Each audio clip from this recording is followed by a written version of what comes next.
And my God, you are not a victim if someone just said words to you. It doesn't matter what the words are, does not matter, not a victim. So who cares? Why not do your own thing and let them say what they want?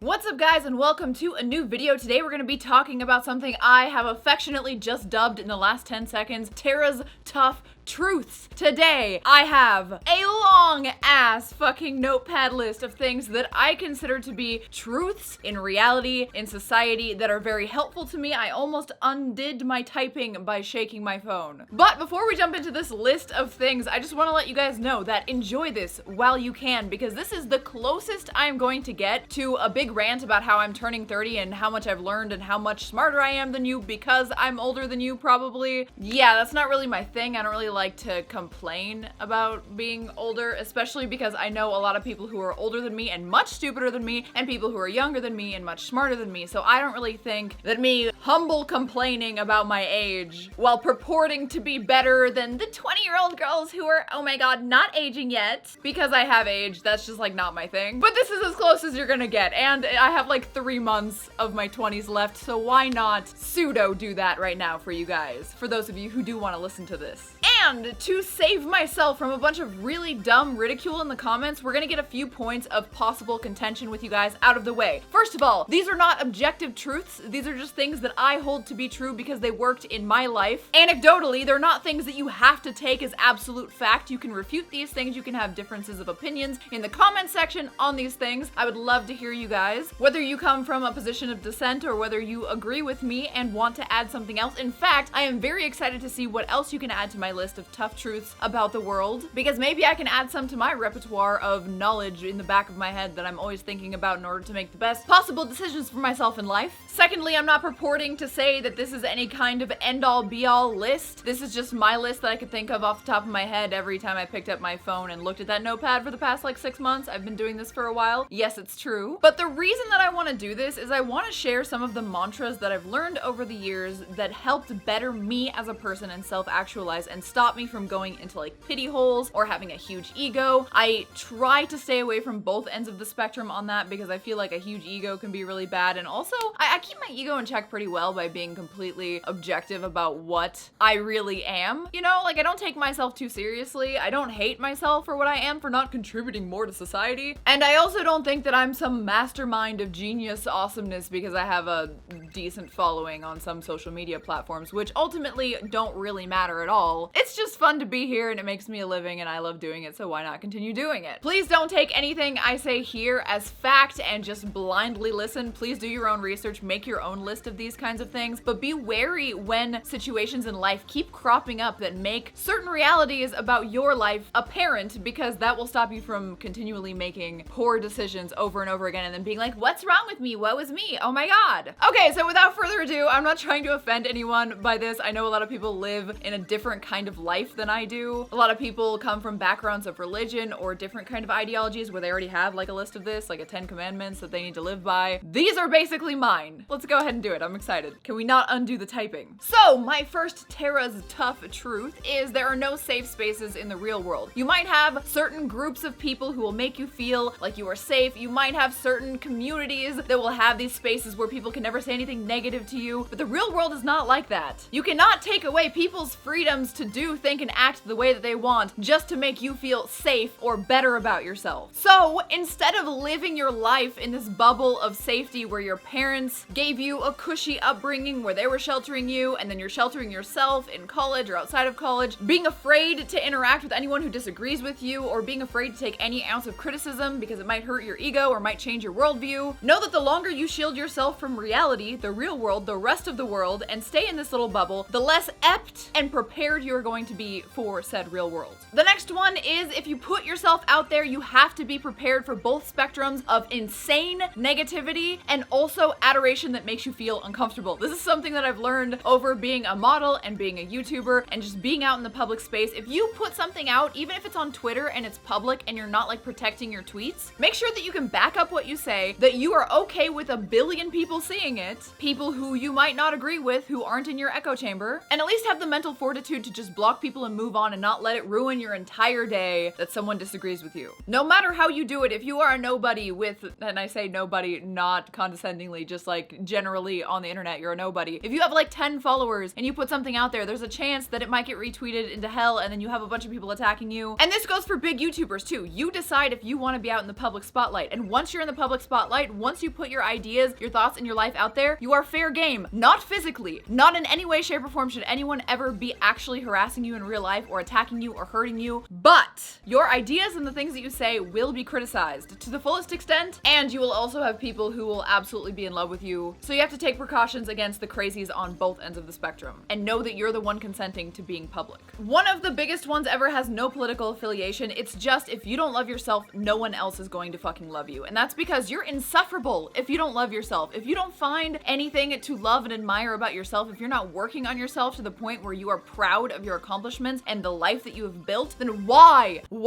would anyone else love you? They shouldn't. Only broken people will love you if you are yourself a broken person. So before you go out and think that like love or having someone else to depend on is gonna change your life for the better, make sure you are okay alone and okay with yourself first. Because you don't want to bring that baggage onto someone else that you love. And you don't want to skip the essential portion of loving yourself and just jump into loving someone else thinking that's gonna make you feel better about yourself when it won't. Another thing to remember is that you are not special. Now you are a special little snowflake. You're one of a kind. Oh my god, there's no one else like you. No DNA, no fingerprint out there like yours unless you're an identical twin. I don't even know. I think their fingerprints might be different. But you are not the best and you are not the worst. Make sure that you keep your ego in check and make sure that you keep your self-pity in check. I see a lot more self-pity these days than ego, to the point where I'm like, a little ego for you guys might actually help out. But when things happen to you that are bad, when you're having a bad day, it's not the universe that's out to get you. It's not you being some kind of center of a hate conspiracy, and it is not you that deserves the world revolving around you. You are just a person, a tiny person in a tiny world in a tiny universe. Wait, no, the opposite. You're the tiniest thing in the world, and then the world is pretty big, and then the universe is even bigger, and you are just a blip. Please remember that, because it puts things into perspective to just enjoy your life, take it a day at a time, and know that whatever it is, it's not because of you or for you. It just is. Deal with it accordingly, like a stoic. Another important mantra that I see going around the internet, especially on Instagram and like Tumblr type stuff, is like, you will make mistakes. For every person you see being successful the way that you want to be, they have 1,000 mistakes under their belt. Yeah, I mean, generally that's true. I'm sure there are some people who never really failed. Like, I've never really failed real hard. I haven't really succeeded real hard either, so maybe I'm just sitting here fucking coasting in the middle or something, and that's my problem. I need to put myself out there to fail more. I don't know. But I do want you guys to remember that you will make mistakes, and that mistakes are good because you can learn from them. Always try to see the positive in every situation. So every time you fail, think about, why did I fail? What can I do to prevent myself from failing next time? And ultimately, you've gotten better because of it. Way better than if you had just tried something half-assed and then it worked out accidentally and you didn't learn anything from it. So take your mistakes, own your mistakes, love your mistakes, learn from your mistakes, and become a better person because of those mistakes. And stop averting the blame to literally everyone else. Even if it's not your fault, take the blame and learn from it, but not in like a self-hating way, in like an actual introspective way that's gonna make you better. Another thing that falls into the same vein of loving yourself is no one but you is going to take care of your mental and physical well-being. You have to take care of that. The onus is 100% on you to make sure that you are physically and mentally fit. No one's gonna force you to go to the gym so that you can walk up a flight of stairs without dying and not get diabetes and die early. No one is going to force you to eat if you decide that you look in the mirror and you hate yourself every day, but you know that you're 500,000 pounds underweight and you're about to die. No one else bears that burden, and if you try to put that burden on other people, you're kind of a piece of shit. So just focus on yourself, be a healthy person, improve, especially mental health wise. A lot of people will overwork themselves and then they'll blame having a stressful job, and they just won't take time for themselves, or they'll pretend to be this amazing altruistic person, allowing people to take advantage of them and step all over them, and then they're depressed and they're like, oh, it's because everyone keeps taking advantage of me. No, it's because you keep letting them, and you're not taking a day to go to a spa and get your head right or something, whatever the fuck you like to do in your off time, or get a hobby, something aside from going to the 9-to-5 grind. So yeah, take care of yourself. It cannot be overstated. Mental and physical well-being, very, very, very important for a long and happy life. So you're not gonna end up laying on your deathbed, which might be very early if you don't take care of your physical health, thinking, wow, I wasted most of my years because I didn't take care of my mental health. Another thing I want you guys to keep in the back of your minds is that no one owes you anything. Not, and I have a long list here, so instead of just reading the first sentence and ad-libbing off of it based on my own preferences, I'm gonna read it to you. Not respect, not love, love, not money, not acknowledgement, not even basic decency. And that goes into the next one. It's a perfect segue into you'll be much happier if you stop expecting things from people or hinging your happiness on outcomes. Expect less and you will get more because you won't expect anything and then you'll be like, whoa, that was actually better than I expected, which was nothing. So you will have a more objective, more stoic vision of everything that happens, and you'll be more prepared for the bad things that do happen, and you'll enjoy more the good things that do happen. Stop being like, I would expect this from a friend, and then holding that against the friend. The friend is an individual. They might not have the same vision of friendship that you do. So if you really want something from a friend, the onus is once again on you to ask for it, and then allow them to respond accordingly, and to consent to absolutely not doing it. And then if that happens, you should just take your time and move on. Place that shit elsewhere. Some people are not gonna jive with you. Some people are not gonna have the same idea of a relationship or a friendship that you will. Some people just are not compatible with you. You should not try to make them feel bad because they have a different vision of what they want in a friendship, or because they don't feel like you're worth the time. Only give your time to people who you enjoy giving the time to and who also gives you the time of day. So it's a mutually beneficial friendship and relationship. Stop expecting anyone to know anything that's going on inside of your head.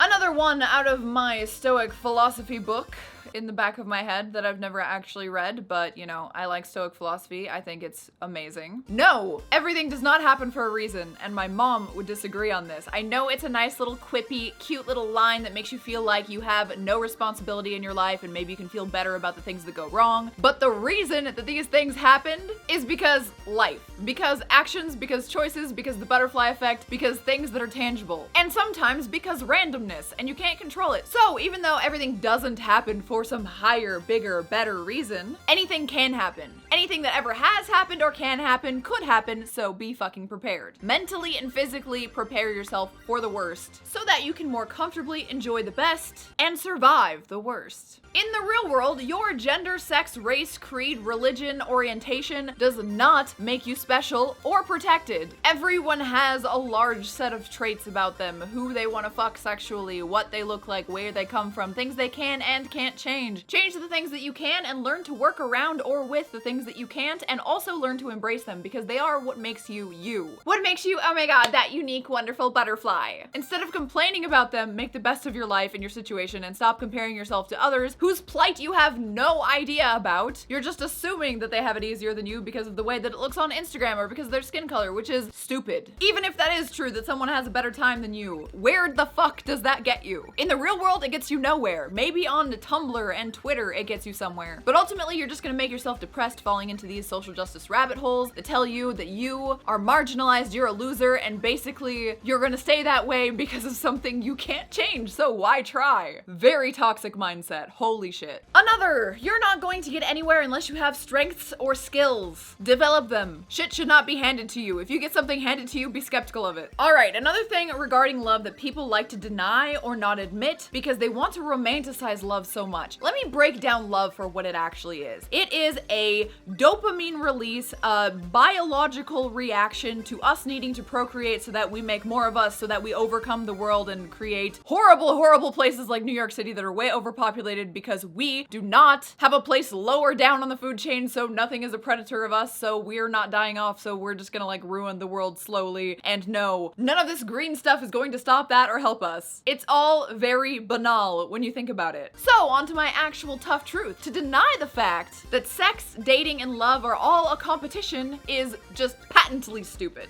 No one is going to love you if you don't have a reason to be loved, whether it be personality, looks, money, stability, a good job, a great sense of humor. You have to have one, all, or some of these things in order for someone to love you. And in turn, be very, very skeptical of someone who says that they will love you without having any redeeming qualities, because those people are probably just as empty and vacuous as you are in that moment, or they're trying to manipulate you to get something out of you. So if a Patreon girl says, oh my god, I like you so much, and you're a 350-pound obese whale with no skills, no job, living in your parents' basement, not funny, not hot, small dick, bad at video games even though you play them all day, no hate, I do that too, but I have other qualities. Use a healthy amount of skepticism, and I know I'm trying to tell this to someone who doesn't have the intelligence to understand it probably, and is just gonna be like, everyone should love me for me. You are not the worst version of you. You right now might be the worst version of you, but the point of life is to self-actualize, get better, and then find that mate that you deserve. Not to just be handed love from out of the sky. The love of someone that you purportedly love, but want to offer nothing to, which is crazy. No big dick, no income, no stability, no sense of humor, no giggles, no cuddles, nothing good, no protection, no children, you're impotent now. Like, what's going on? Get yourself together. Next is what people think about you in high school does not matter. I know I have a lot of kind of younger viewers, obviously over the age of 13, and not children, YouTube, Jesus Christ. Don't disable my comments, please. You can demonetize me, but please don't disable the comments. And if you don't know about that YouTube change where they're gonna make content for kids not even have notifications or comments, holy shit. Look it up. It's pretty fucking horrible. But I know that a lot of people who are in high school feel like these stupid relationships between the hot girl in the school or the popular people in the school or some terrible, really cringy thing that you did that's embarrassing you and that everyone's making fun of you for, you think that's gonna follow you for life. It won't. I know that high school is sometimes people's primes and they want to have a good time during high school and college and they want to make the best of it, have friends. It's like the most fun time you can have because it's right before all of the adulting kicks in, which can be a drag at certain points, but it also offers you a certain kind of freedom that you didn't have before. So I would say if you're having a good time in high school, enjoy it, but remember that it's, you know, not gonna be the end all be all, so you should probably be preparing for something else, some kind of vocation or something, some kind of skill. But if you're having a hard time in high school, just chalk it up as, hey, this isn't my prime. I can't wait for my prime when I'm a super hot, awesome stud or studette in my mid-20s or even in my mid-30s who's financially stable, who can buy that car, that video game, that thing that they've always wanted, and who has someone who actually loves them because they've worked hard to get there. I know it's hard when you're young, especially, to see to the future, but it does not matter. As soon as you get out of high school, you're never gonna talk to anyone again that you talk to in high school, really. Well, you'll have friends and shit, maybe. I don't. But high school was kind of weird and tough for me as well, and I think if that had been my peak, I would have been like really sad. And I'm very glad that even as I'm reaching the end of my 20s, I still feel like I haven't for sure hit my peak. Like, I feel like I'm, even looks-wise, better than I was in my early 20s, and shit's great. So also another life lesson is that if you're feeling depressed right now and if you're like, I'm gonna end it all, I mean, that's a right that you should have in my opinion, but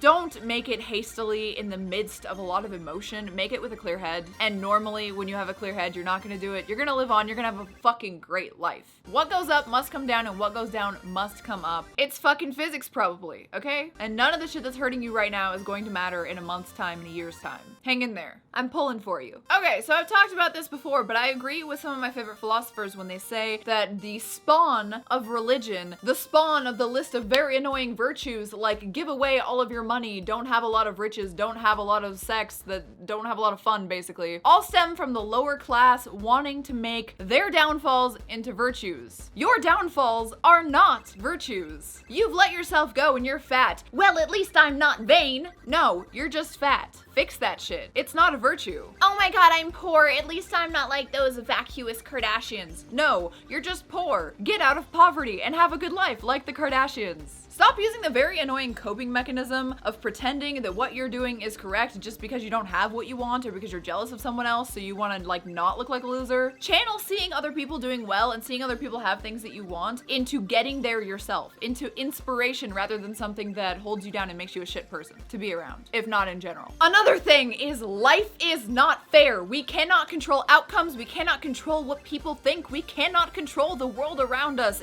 at all, basically. Life will never be fair. Even though we put things into place to make them as fair as possible institutionally, they will never be fair. Bad shit will happen to you. It might seem like bad shit only happens to you, but you are in control of how you respond to that. You cannot control the world around you. You cannot control other people. You cannot control the fairness of the world or what happens to you, but you can control how you respond. And if you respond optimistically, if you respond by taking that challenge head on, fixing that shit and getting your life into control, I don't know anyone who has a good mindset in this way that has a bad, unhappy, unsuccessful life. Seriously, it's like the truth. It's like the biggest secret I can offer you guys is that every time you have a challenge, turn that shit into an actual virtue. Turn that shit into knowledge. Turn that shit into eventual success because you now know more than the guy who was given a cushy, easy, lucky life. You don't want everything to be fair. What a fucking boring, impossible, idealistic journey that would be. Another one is true love and true body positivity is always working to improve, to live in this one vessel that you have healthily, to not forsake your body and to not just give up on it and be like, I like ice cream, or like, I have an illness, so I'm gonna make that my excuse forever. You owe it to yourself to keep in shape. You owe it to yourself to love yourself enough to keep improving, keep self-actualizing, and never stay stagnant. To never make excuses for some things that you may have fucked up on in the past, or some issues you have with your body, mind, or soul. I don't believe in a soul, but if you have a soul and it's fat or it's too thin, get it to the gym or feed it a non-red meat burger like a fucking white chicken burger or something, okay? Or maybe something vegan, because I prefer that for all of you and for the animals, because I like them. They make me happy. I want to read what I wrote on this, though, on that last point. I said, true self-love and body positivity is constantly improving and competing with yourself while accepting what you cannot change. Anything else is a coping mechanism. And that's just like honestly what I believe. Anytime you are like, well, I can't get there, I can't be like her because I don't have thousands of dollars to get like ass injections, or because I don't have the time to get to the gym. If you just do the research, you will realize that everyone has the time and needs to make it a priority to be in shape mentally and physically. It's not like some one-off fucking vain thing that only the biggest gym rat losers that have no jobs do. It's people who respect their bodies and people who want to feel good in their own skin, both aesthetically and getting around places wise. Another thing that needs to be said in 2016 to 2019, today is 2019, current year, victimhood is not a virtue by any sense of the imagination. In fact, the strongest people do not allow themselves to ever be victims. Sure, you might technically, to the justice system, be a victim to something that happened to you that you couldn't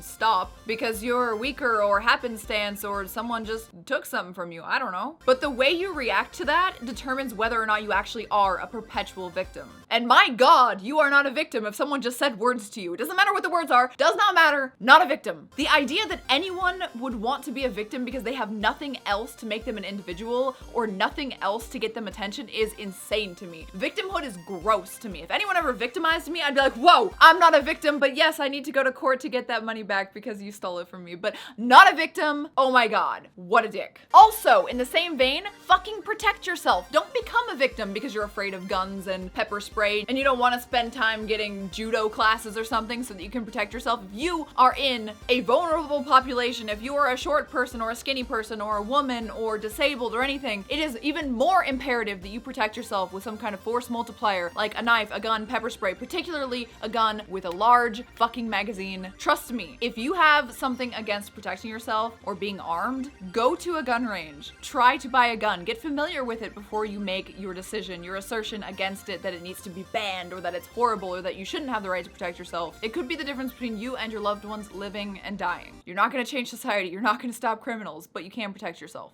Okay, next is grow a thick skin. Like, purposefully grow a thick skin. Read things you don't agree with. Read things about you that will be rude or hurtful. I know a lot of YouTubers and a lot of public figures say that they don't read anything or watch anything that's about them because they want to protect their own mental health, but slowly and surely subject yourself to these things and be secure in what you know about yourself and who you are so that these things that are not true don't affect you because they're inherently not true and you are secure with yourself, or the things that are true you can hear without flying into a spiral because you already know them about yourself. Introspection is key. Being able to understand your faults, your weaknesses, and come to terms with them and try to fix them so that people throwing them at you cannot hurt you is very important. Don't just avoid it. I know if you need to at certain points, if it's getting too stressful, you can like have it in doses, but try to get used to it. Seriously, try to grow thick skin deliberately. It will help you so much. Oh my God, it will help you be more assertive. It will help you take criticism better. It will help you keep friends. It will help you get people out of your life who are not there to benefit you and to make you feel happy. And on that note, please, anyone who is not making you a better person or making you feel good about yourself, or anyone who just doesn't jive with you, don't hesitate to just stop talking to them, kick them out of your life. Not in like a mean way, but in like a you don't benefit me way, and life is too fucking short for me to be your Nancy ass bitch forever just because I don't want to be rude. Know what you want and know who you are to your core, because that is going to make you make the correct decisions that will benefit you and make you a stronger person with a more fulfilling fulfilled life. And what I said about the thick skin thing is grow a thick skin. No one is going to worry about your feelings in the real world, even if social media companies will kowtow to you to an extent. It's not healthy. And I agree with this wholeheartedly. Why would you want to keep yourself in a bubble of perpetual weakness when you can grow a thicker skin and nothing affects you anymore? Seems like so much the better choice. The next thing is media, news, your friends, your family, the people you grew up with are not equipped to educate you on what you believe. One of the things I hate the most is the saying, I was raised to believe, or I was raised to do, or I was raised to be. Obviously, your parents are trying to give you a foundation on which you can grow and thrive, but the key word there is grow. It's okay if you don't believe the same thing that your parents believe. It's okay if you don't agree with the massive amounts of media on the internet or half the people in the world. What matters the most is that you make informed decisions and do your best. You don't just vote, you don't just make opinions based on something that someone else says or based on the majority or based on what just sounds initially right to you. It's important that you scrutinize your own beliefs and find out where they come from and find out if they're actually the beliefs that you want to hold. That's what makes you a responsible voter, a responsible citizen, a responsible person. And it also makes you well equipped to hear dissent from the other side and to back yourself up without having to be like, no, don't say this to me, I don't want to hear it because it doesn't align with my ideologies. Oh my god, I'm thirsty, hold on. Asserting shit to you guys without any kind of expertise or knowledge to do so is so tiring. But I look good. What I say about keeping your ego in check. Scratch that. And the last thing I will say about the last thing is do your own research, don't be a sheep. And a quick little adage is being a complete contrarian is not an intellectual position. I know I might seem like somewhat of a contrarian based on mainstream political and social views, but I always try to argue devil's advocate, at least in my mind and often in my videos, and I try to paint a non-straw man picture of what the other side is trying to say so that I don't become a fucking straw man of my side. Don't just be a contrarian because you think it'll get you edgy points. One thing that I came to realize in my early teens that freaked me the fuck out was that your parents do not know everything. In fact, you will probably surpass the intellect of your parents quite quickly, and it'll be very weird because they have a lot more years on you and they raised you, so basically everything you know comes from them. And then what's even weirder is like when I was younger, and this is, I hope we can commiserate on this, because when I was younger, I always thought like, wow, they're adults, they know everything. I used to think my dad and my mom, they knew everything. I used to appeal to authority all the time, like doctors, obviously since they're doctors, they've gone through the school, they know everything. Teachers, they know everything. And then I grew up and I come to realize that these people are literally just faking it until they make it, and a lot of them don't ever make it. And it's also crazy how like when you're a kid, you enjoy certain things. Like you enjoy games, video games, toys, and stuff like that, and you enjoy a certain type of humor, and you feel like when you grow up, everyone is so serious. And then you realize that there's 30, 40, 50-year-old dudes who are making locker room jokes and playing video games, and that's what they do for fun, and now they can just afford to buy it themselves, and it's like, wow, not much changes. The maturity doesn't really change, it's just the maturity that people try to convey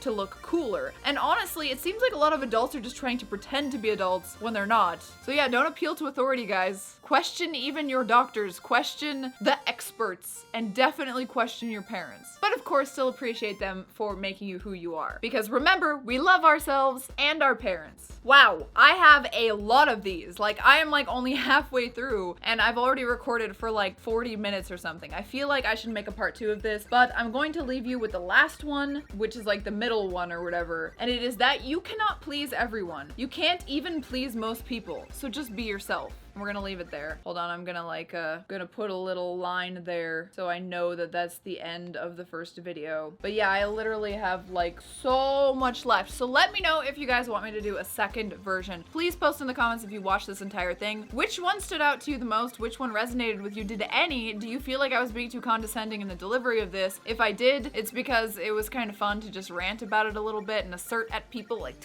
I know, but I don't know better than you do. So use this kind of as a guide with a grain of salt to just like put your ass into gear if you need it, and disregard the ones that you don't need. If this doesn't help you at all, I apologize. I hope it was at least entertaining and you got some titties out of it or something. I don't purport to be a genius or an expert on anything, but I know that we can learn from everyone. There are some mundane ass statements from mundane ass people that make my brain tick and start thinking, and sometimes it's just a little saying or a little quote or a little happening in life that puts my ass into gear and makes me change for the better. So I thought I would share some of those that have changed me with you guys in the hopes that you can share some with me that might also in turn change me again, because I just enjoy improving in every possible way. I love you guys so much. I hope you enjoyed. Once again, links for everything are down in the description. And seriously, if you want another one of these, I will make the second one, because I almost feel bad not putting it all in one video, because I know usually the seconds in a series don't get as many views, but I don't want to skim over anything. So thank you for watching. Thank you so much for being you. And going back to my last point, seriously, just be you. Don't worry about pleasing people. If you ever have to sacrifice an ounce of yourself in order to please people, those people are not the people that you want to be around, or maybe you're over pleasing people and they would rather see the real you. There's no virtue in being fake just to placate people. That's not what people want. They want real people, as much as it might piss them off at times. The real ones that are gonna stick with you want the real you. Love you. Bye.